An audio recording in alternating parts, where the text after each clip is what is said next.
ਵਾਹਿਗੁਰੂ ਜੀ ਕਾ ਖਾਲਸਾ ਵਾਹਿਗੁਰੂ ਜੀ ਕੀ ਫਤਿਹ। ਖੋਜ ਗੁਰਬਾਣੀ ਵਿੱਚ ਆਪ ਸਭ ਦਾ ਸਵਾਗਤ ਹੈ ਜੀ। ਸਭ ਨੂੰ ਜੀ ਆਇਆਂ ਜੀ। ਆਓ ਅਸੀਂ ਸਾਰੇ ਮਿਲ ਕੇ ਪਹਿਲਾ ਸ਼ਬਦ ਦਾ ਉਚਾਰਨ ਅਤੇ ਉਸ ਤੋਂ ਉਪਰੰਤ ਉਸਦੇ ਅਰਥ ਕਰਾਂਗੇ। ਅੱਜ ਸੁਖਮਨੀ ਸਾਹਿਬ ਬਾਣੀ ਦੀ 5ਵੇਂ ਸਲੋਕ ਅਤੇ 5ਵੀਂ ਉਸਤੀ ਦੀ ਵਾਰੀ ਹੈ ਜੀ। ਸੁਖਮਨੀ ਸਾਹਿਬ ਸਲੋਕ।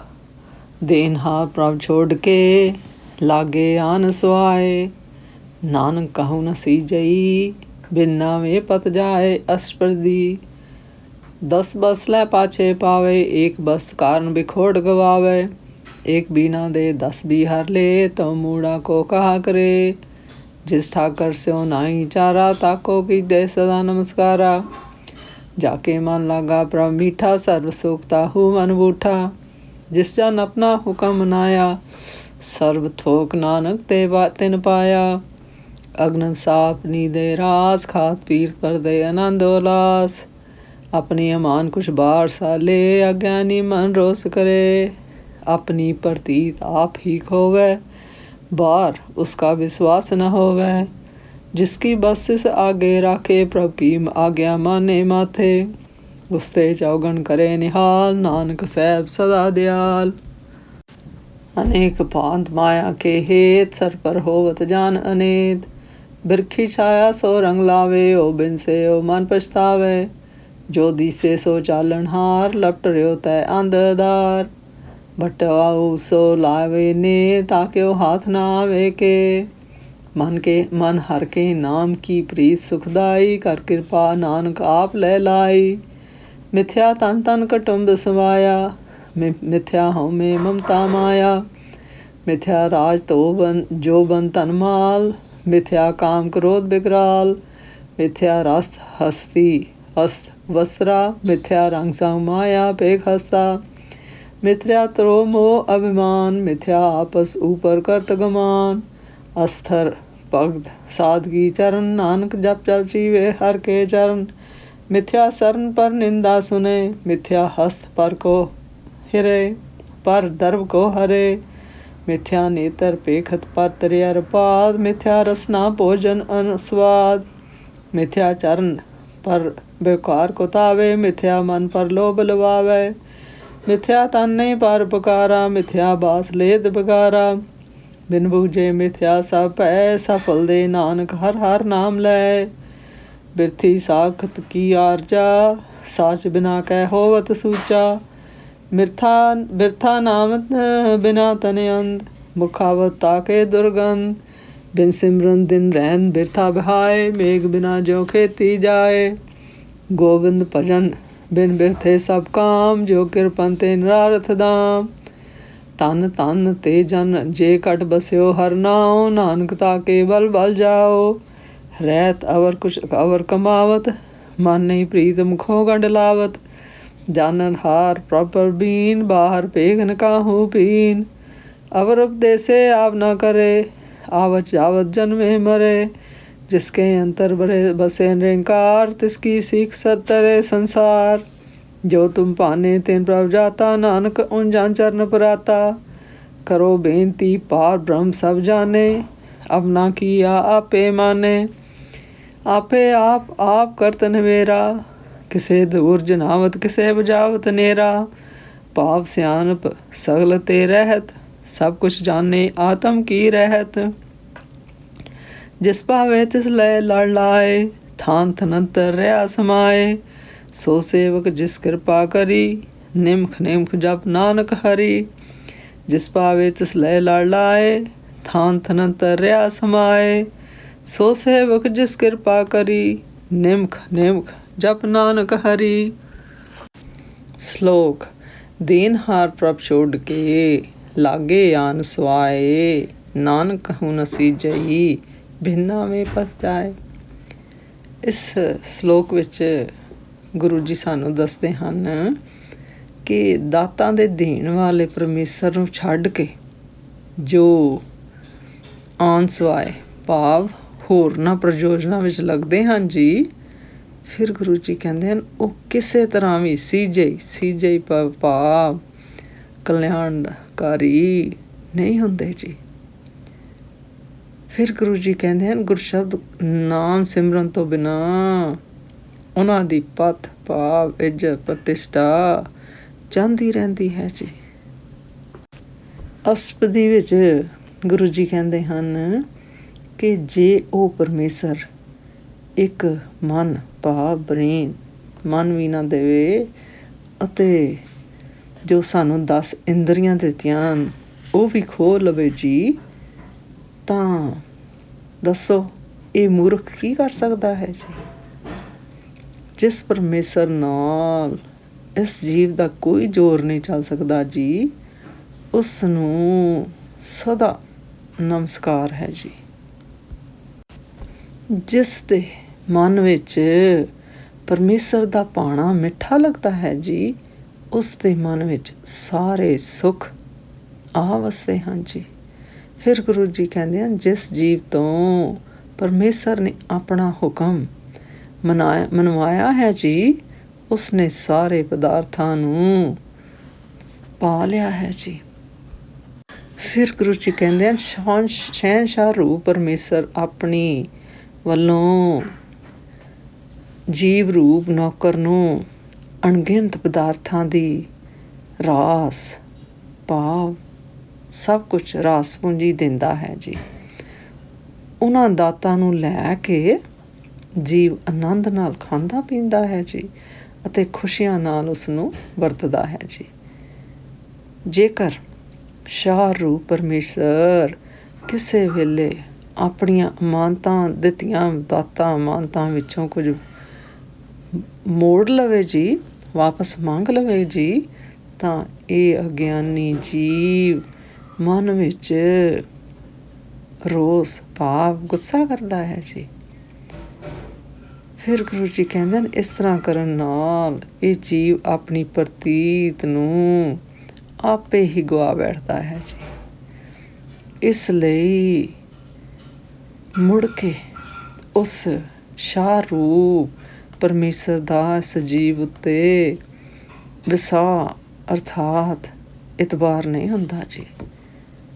ਜਿਸ ਪਰਮੇਸ਼ਰ ਦੀ ਵਸਤੂ ਇਸ ਜੀਵ ਦੇ ਪਾਸ ਹੈ ਜੀ, ਜੇਕਰ ਖੁਸ਼ੀ ਨਾਲ ਉਸ ਪਰਮੇਸ਼ਰ ਦੇ ਅੱਗੇ ਰੱਖ ਜਾਵੇ ਜੀ ਤੇ ਪਰਮੇਸ਼ਰ ਦੀ ਆਗਿਆ ਨੂੰ ਆਪਣੇ ਸਿਰ ਮੱਥੇ ਤੇ ਮੰਨ ਲਵੇ ਜੀ, ਤਾਂ ਗੁਰੂ ਜੀ ਕਹਿੰਦੇ ਹਨ, ਸ਼ਾਹ ਰੂਪ ਪਰਮੇਸ਼ਰ ਉਸ ਨੂੰ ਉਸ ਤੋਂ ਚੌਗਣਾ ਨਿਹਾਲ ਕਰ ਦਿੰਦਾ ਹੈ ਜੀ। ਫਿਰ ਗੁਰੂ ਜੀ ਕਹਿੰਦੇ ਹਨ, ਪਰਮੇਸ਼ਰ ਨਾਲ ਵਿਗਾੜ ਕੇ ਇਹ ਜੀਵ ਇਸ ਮਾਇਆ ਵਾਸਤੇ ਜਿਸ ਮਾਇਆ ਵਾਸਤੇ ਅਨੇਕ ਪ੍ਰਕਾਰ ਦੇ ਯਤਨ ਕਰਦਾ ਹੈ ਜੀ, ਸੱਚ ਜਾਣੋ ਉਹ ਯਤਨ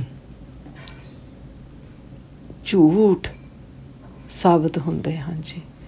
ਫਿਰ ਗੁਰੂ ਜੀ ਕਹਿੰਦੇ ਹਨ, ਜੋ ਜੀਵ ਦਰਖਤਾਂ ਦੀ ਛਾਂ ਨਾਲ ਪ੍ਰੇਮ ਪਿਆਰ ਲਗਾ ਕੇ ਬੈਠਦੇ ਹਨ ਜੀ, ਜਦੋਂ ਛਾਂ ਚਲੀ ਜਾਂਦੀ ਹੈ ਜੀ, ਫਿਰ ਉਹ ਜੀਵ ਮਨ ਵਿੱਚ ਪਛਤਾਉਂਦਾ ਹੈ ਜੀ। ਭਾਵ ਜਦੋਂ ਇਹ ਮਨੁੱਖ ਪਰਮੇਸ਼ਰ ਰੂਪ ਦੀਆਂ ਦਿੱਤੀਆਂ ਦਾਤਾਂ ਭਾਵ ਮਾਇਆ ਨਾਲ ਪ੍ਰੇਮ ਪਾਉਂਦਾ ਹੈ ਜੀ, ਜਿਸ ਵੇਲੇ ਉਹ ਮਾਇਆ ਚਲੀ ਜਾਂਦੀ ਹੈ ਜੀ, ਫਿਰ ਇਹ ਜੀਵ ਮਨ ਵਿੱਚ ਪਛਤਾਵਾ ਕਰਦਾ ਹੈ ਜੀ। ਜੋ ਕੁਝ ਦਿਸ ਰਿਹਾ ਹੈ ਜੀ, ਉਹ ਸਭ ਚਲੇ ਜਾਣਾ ਹੈ ਜੀ, ਪਰ ਅੰਨਿਆਂ ਤੋਂ ਵੀ ਅੰਨਾ ਜੀਵ ਉਹਨਾਂ ਨਾਲ ਹੀ ਚੰਬੜ ਰਿਹਾ ਹੈ ਜੀ। ਭਾਵ ਇਹ ਅੰਨਾ ਜੀਵ ਅਗਿਆਨ ਰੂਪ ਹਨੇਰੇ ਕਰਕੇ ਉਹਨਾਂ ਨਾਲ ਹੀ ਲਪਟ ਭਾਵ ਜੁੜ ਰਿਹਾ ਹੈ ਜੀ। ਜੋ ਜੀਵ ਉਸਦੇ ਮੁਸਾਫਰ ਨਾਲ ਬਟਾਊ ਭਾਵ ਮੁਸਾਫਰਾਂ ਨਾਲ ਪ੍ਰੇਮ ਪਾਉਂਦੇ ਹਨ ਜੀ, ਉਹਨਾਂ ਦੇ ਹੱਥ ਕੁਝ ਨਹੀਂ ਆਉਂਦਾ ਜੀ। ਇਹ ਸਭ ਅਸੀਂ ਸਭ ਮੁਸਾਫਰਾਂ ਵਾਂਗ ਹਾਂ ਜੀ। ਜੋ ਜੀਵ ਇਹਨਾਂ ਨਾਲ ਪ੍ਰੇਮ ਪਾਉਂਦਾ ਹੈ ਜੀ, ਸਾਕ ਸੰਬੰਧੀਆਂ ਨਾਲ ਪ੍ਰੇਮ ਪਾਉਂਦਾ ਹੈ ਜੀ, ਅੰਤ ਵੇਲੇ ਇਸ ਦੇ ਹੱਥ ਕੁਝ ਨਹੀਂ ਆਉਣਾ ਜੀ। ਸਾਰਿਆਂ ਨੇ ਆਪੋ ਆਪਣੀ ਵਾਰੀ ਛੱਡ ਕੇ ਇਸ ਨੂੰ ਚਲੇ ਜਾਣਾ ਹੈ ਜੀ। ਫਿਰ ਗੁਰੂ ਜੀ ਕਹਿੰਦੇ ਨੇ, ਹੇ ਮਨ, ਪਰਮੇਸ਼ਰ ਦੇ ਗੁਰਸ਼ਬਦ ਨਾਮ ਦੀ ਪ੍ਰੀਤੀ ਹੀ ਸੁੱਖਾਂ ਦੇ ਦੇਣ ਵਾਲੀ ਹੈ ਜੀ। ਫਿਰ ਗੁਰੂ ਜੀ ਕਹਿੰਦੇ ਹਨ, ਪਰ ਜੇਕਰ ਪਰਮੇਸ਼ਰ ਆਪ ਹੀ ਕਿਰਪਾ ਕਰਕੇ ਲਗਾਵੇ ਤਾਂ ਉਹ ਪ੍ਰੀਤ ਗੁਰਸ਼ਬਦ ਗੁਰਬਾਣੀ ਨਾਲ ਲੱਗਦੀ ਹੈ ਜੀ। ਫਿਰ ਗੁਰੂ ਜੀ ਕਹਿੰਦੇ ਹਨ, ਗੁਰਮੁਖੋ, ਇਹ ਤਨ, ਧਨ ਅਤੇ ਸਾਰਾ ਪਰਿਵਾਰ ਝੂਠਾ ਹੈ ਜੀ। ਹੰਤਾ ਦੇ ਵਿੱਚ ਕਰਨੀ, ਮਮਤਾ ਮਾਇਆ ਵਿੱਚ ਕਰਨੀ, ਇਹ ਵੀ ਵਿਅਰਥ ਹੈ ਜੀ। ਰਾਜ ਭਾਗ, ਜਵਾਨੀ ਅਤੇ ਧਨ ਮਾਲ ਆਦਿਕ ਸਭ ਕੁਛ ਨਾਸ਼ਵੰਤ ਹੈ ਜੀ। ਭਾਵ ਭਿਆਨਕ ਅਰਥਾਤ ਡਰਾਉਣੇ ਕਾਮ, ਕ੍ਰੋਧ ਆਦਿਕ ਵੀ ਝੂਠੇ ਨਾਸ਼ਵੰਤ ਰਹਿਣ ਵਾਲੇ ਹਨ ਜੀ। ਰੱਥ, ਹਾਥੀ, ਘੋੜੇ ਤੇ ਬਸਤਰ ਆਦਿ ਵੀ ਸਦਾ ਰਹਿਣ ਵਾਲੇ ਨਹੀਂ ਹਨ ਜੀ। ਜਿਸ ਮਾਇਆ ਨੂੰ ਵੇਖ ਕੇ ਇਹ ਜੀਵ ਹੱਸਦਾ ਹੈ ਜੀ, ਉਸ ਮਾਇਆ ਨਾਲ ਇਹ ਪ੍ਰੇਮ ਕਰਦਾ ਹੈ ਜੀ। ਇਹ ਵੀ ਝੂਠਾ ਪ੍ਰੇਮ ਹੈ ਜੀ। ਛਲ ਕਰਨਾ, ਸੰਬੰਧੀਆਂ ਨਾਲ ਮੋਹ ਕਰਨਾ, ਜਾਤੀ ਦਾ ਅਭਿਮਾਨ, ਹੰਕਾਰ ਕਰਨਾ, ਇਹ ਸਭ ਝੂਠਾ ਹੈ ਜੀ। ਆਪਣੇ ਉੱਪਰ ਜੋ ਗੁਮਾਨ ਕਰਦਾ ਹੈ ਜੀ, ਇਹ ਵੀ ਕਿਸੇ ਅਰਥ ਨਹੀਂ ਹੈ ਜੀ। ਫਿਰ ਗੁਰੂ ਜੀ ਕਹਿੰਦੇ ਹਨ, ਗੁਰਸ਼ਬਦ ਰੂਪ ਸੰਤਾਂ ਦੀ ਚਰਨ ਪੈ ਕੇ ਜਿਹੜੀ ਭਗਤੀ ਕਰਨੀ ਹੈ ਜੀ, ਇਹ ਅਸਥਿਤ ਸਿਰ ਰੂਪ ਹੈ ਜੀ। ਫਿਰ ਗੁਰੂ ਜੀ ਕਹਿੰਦੇ ਹਨ ਜੀ ਕਿ ਅਸੀਂ ਤਾਂ ਪਰਮੇਸ਼ਰ ਹਰੀ ਦੇ ਗੁਰਸ਼ਬਦ ਗੁਰਬਾਣੀ ਨਾਮ ਰੂਪ ਚਰਨ ਜਪ ਕੇ ਜਿਉਂਦੇ ਹਾਂ ਜੀ। ਫਿਰ ਗੁਰੂ ਜੀ ਕਹਿੰਦੇ ਹਨ, ਉਹ ਕੰਨ ਨਿਸਫਲ ਹਨ ਜੀ, ਜੋ ਪਰਾਈ ਨਿੰਦਾ ਸੁਣਦੇ ਹਨ ਜੀ।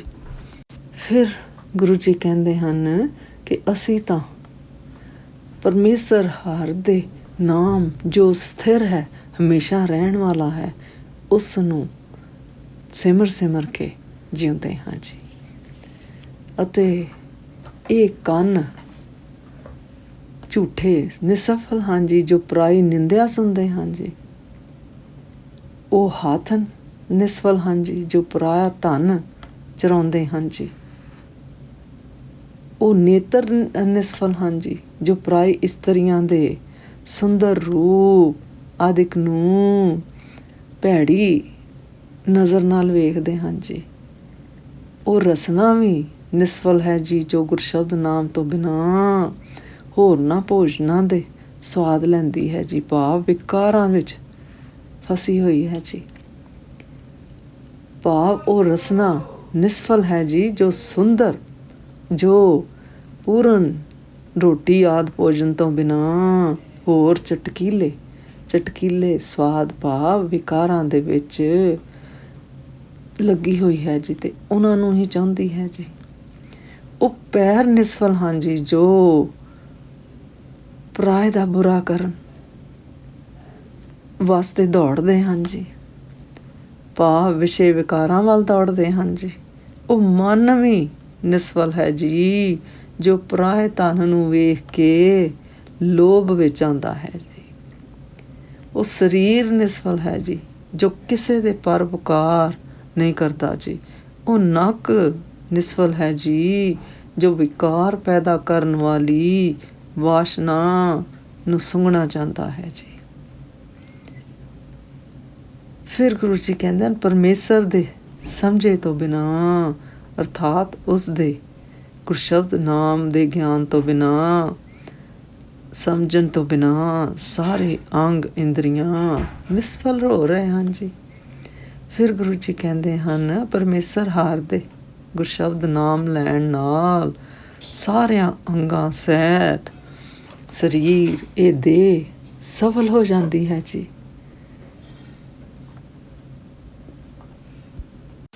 ਜੋ ਜੀਵ ਵਾਹਿਗੁਰੂ ਤੋਂ ਬੇਮੁਖ ਹਨ ਜੀ, ਉਹ ਸਾਕਤ ਦੀ ਸਾਰੀ ਉਮਰ ਹੀ ਵਿਅਰਥ ਹੈ ਜੀ।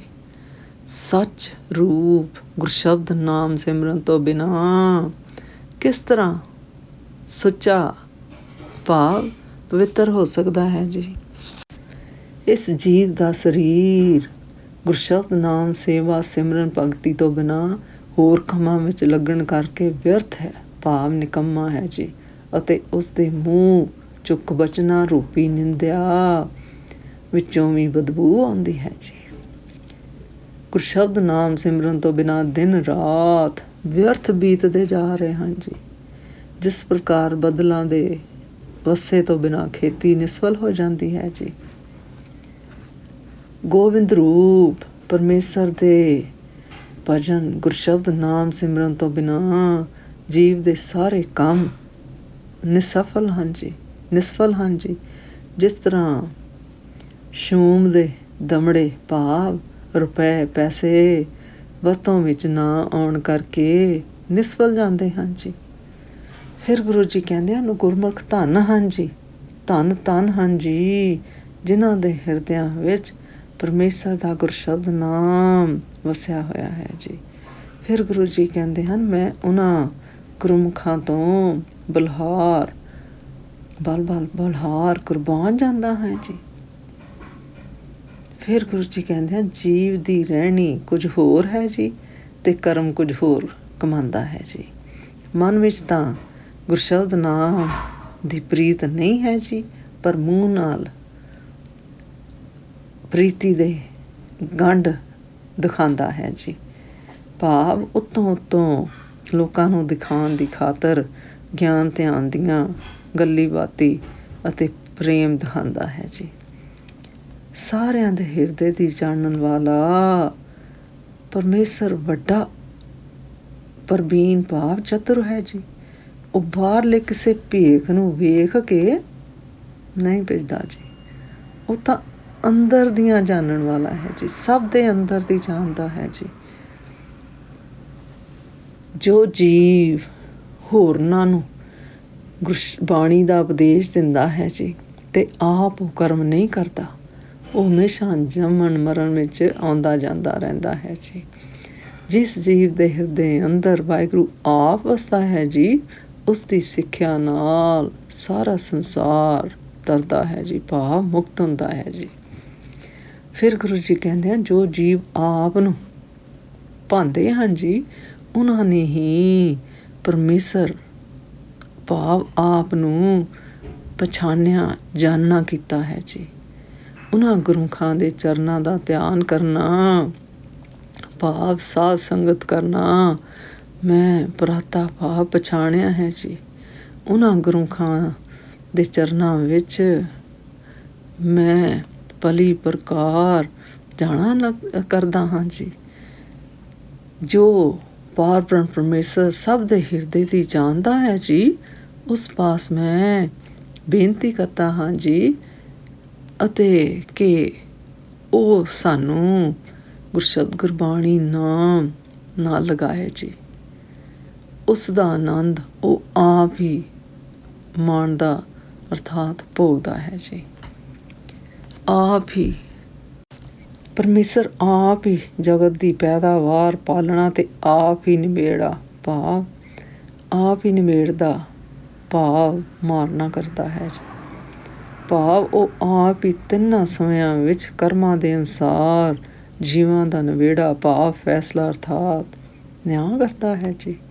ਆਪਣੇ ਨਿਆਂ ਅਨੁਸਾਰ ਕਿਸੇ ਜੀਵ ਨੂੰ ਆਪਣਾ ਆਪ ਦੂਰ ਜਣਾਉਂਦਾ ਹੈ ਜੀ ਅਤੇ ਕਈ ਗੁਰਮੁਖਾਂ ਨੂੰ ਗੁਰਸ਼ਬਦ ਨਾਮ ਦੁਆਰਾ ਆਪਣਾ ਆਪ ਨੇੜੇ ਸੁਝਾ ਦਿੰਦਾ ਹੈ ਜੀ। ਜੋ ਜੀਵ ਦੇ ਆਪਣੇ ਕੀਤੇ ਹੋਏ ਸਾਰੇ ਉਪਾਵਾਂ ਅਤੇ ਸਿਆਣਪਾਂ ਤੋਂ ਰਹਿਤ ਹਨ ਜੀ, ਉਹ ਪਰਮੇਸ਼ਰ ਜੀਵ ਦੀ ਰਹਿਣੀ ਨੂੰ ਮਨ ਦੀ ਜੋ ਵੀ ਰਹਿਣੀ ਹੈ ਉਹ ਸਭ ਕੁਝ ਜਾਣਦਾ ਹੈ ਜੀ। ਭਾਵ ਪਰਮੇਸ਼ਰ ਸਭ ਦੇ ਮਨਾਂ ਦੀਆਂ ਜਾਣਦਾ ਹੈ ਜੀ, ਉਹ ਜਾਣੀ ਜਾਣ ਹੈ ਜੀ। ਜਿਸ ਨੂੰ ਉਸ ਜੀਵ ਨੂੰ ਪਰਮੇਸ਼ਰ ਆਪਣੇ ਲੜ ਭਾਵ ਨਾਲ ਚਰਨਾਂ ਨਾਲ ਲਗਾ ਲੈਂਦਾ ਹੈ ਜੀ। ਫਿਰ ਗੁਰੂ ਜੀ ਕਹਿੰਦੇ ਹਨ, ਉਹ ਪਰਮੇਸ਼ਰ ਉਸ ਦਾ ਸੇਵਕ ਗੁਰਸ਼ਬਦ ਗੁਰਬਾਣੀ ਨਾਮ ਦਾ ਪ੍ਰਮਣੀਕ ਗੁਰਮੁਖ ਹੈ ਜੀ, ਅਸਲੀ ਗੁਰਮੁਖ ਹੈ ਜੀ, ਜਿਸ ਉਸਤੇ ਉਸਨੇ ਕਿਰਪਾ ਕੀਤੀ ਹੈ ਜੀ। ਫਿਰ ਗੁਰੂ ਜੀ ਕਹਿੰਦੇ ਹਨ ਕਿ ਮੈਂ ਉਸ ਪਰਮੇਸ਼ਰ ਨੂੰ ਗੁਰਸ਼ਬਦ ਗੁਰਬਾਣੀ ਨਾਮ ਦੁਆਰਾ ਖਿਨ ਖਿਨ ਭਾਵ ਪਲ ਪਲ ਹਰ ਵੇਲੇ ਹਰ ਸਮੇਂ ਜਪਦਾ ਰਹਾ ਹਾਂ ਜੀ। ਜਿਸ ਤਰ੍ਹਾਂ ਇਸ ਪੰਕਤੀ 'ਚ ਗੁਰੂ ਜੀ ਦੱਸੇ ਹਨ, ਸੋ ਸੇਵਕ ਜਿਸ ਕਿਰਪਾ ਕਰੀ ਨਿਮਖ ਨਿਮਖ ਜਪ ਨਾਨਕ ਹਰੀ। ਸੋ ਸੇਵਕ ਜਿਸ ਕਿਰਪਾ ਕਰੀ ਨਿਮਖ ਨਿਮਖ ਜਪ ਨਾਨਕ ਹਰੀ। ਅੱਜ ਦਾ ਵਿਚਾਰ ਕਰਦਿਆਂ ਮੇਰੇ ਕੋਲੋਂ ਨੇਕਾਂ ਭੁੱਲਾਂ ਹੋਈਆਂ ਹੋਣਗੀਆਂ, ਉਸ ਵਾਸਤੇ ਮੈਂ ਖਿਮਾ ਦੀ ਜਾਚਕ ਹਾਂ ਜੀ। ਵਾਹਿਗੁਰੂ ਜੀ ਕਾ ਖਾਲਸਾ, ਵਾਹਿਗੁਰੂ ਜੀ ਕੀ ਫਤਿਹ।